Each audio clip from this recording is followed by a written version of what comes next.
There's not that many people who know me personally in real life. And those few that do usually don't want to spend long periods of time with me. More often than not, one syllable is enough for them to understand that I'm not a word person. I can be very wordy. When quote-unquote necessary, I can be very well-spoken. I write a lot of poetry and a lot of stories in that sense. I'm very creative. But that applies to real life as well. Having an overactive imagination and very creative thought processes, I have a lot of trouble being around people who lack the patience to listen until the end. It might not be obvious, but those are, if you've been following my artsy video projects, filtered things. I filter a lot when I post things online. There are so many dark, unfathomable vistas and horizons within my head. Just to toot my own horn, while not directly bringing others down, I think a lesser mind, note the previous sentence, not to bring anyone down, but a lesser mind in regards to the vastness of possible imagined or merely mentally conceived subjective viewpoints or perspectives, if you will, would completely destroy the psyche of a lesser mind. Lesser minds are kind of required to keep society going as it is. Normies. Because I know this sounds pretentious, but a society with a hierarchy based on anything requires people who don't, in that sense, I would not be have the same capabilities as others concerning the survival of others. I think very highly of myself. I see myself in many regards when it comes to sentience, thought, consciousness, and the extent of intelligence far, far beyond you. I don't think any less of you because of that. Just because the Mensa test was inconclusive doesn't mean I'm better than you in you are everything.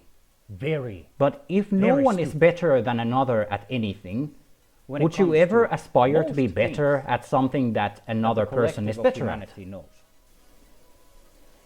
You are probably exceedingly good, godlike even, at something that you really like to do. I don't know how to do a backflip on a snowboard. I've never tried. But there are people who can do that without even a passing thought. It comes second nature to them. There are people who have to look at a keyboard while typing. I don't, because I've spent 2 decades typing away with my hands like this on a keyboard. Now, when it comes to the topic of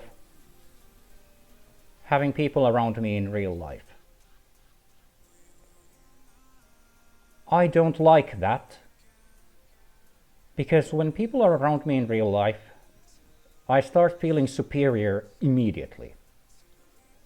And then my conscience tells me that's wrong.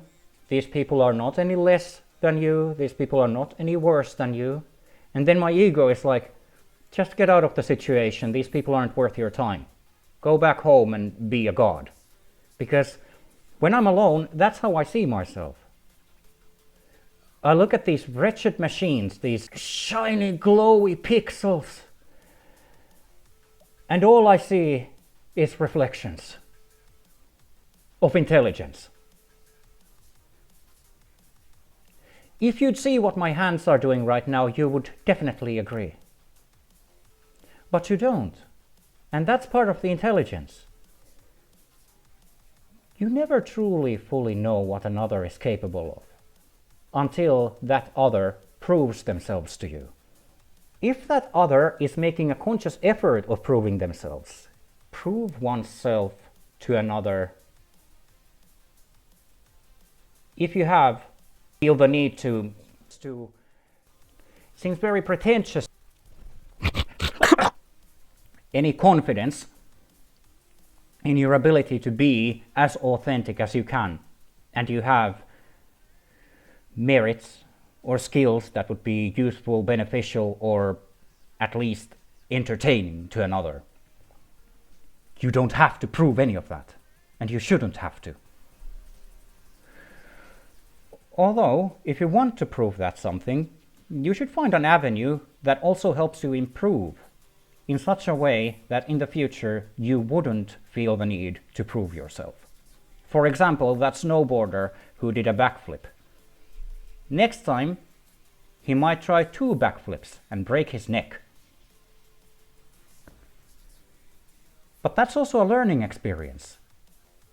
Someone who was very impressed by the first backflip will probably not try a backflip after seeing his or her hero die in a snowboarding accident. More often than not, one syllable is enough for them to understand that I'm not a word person.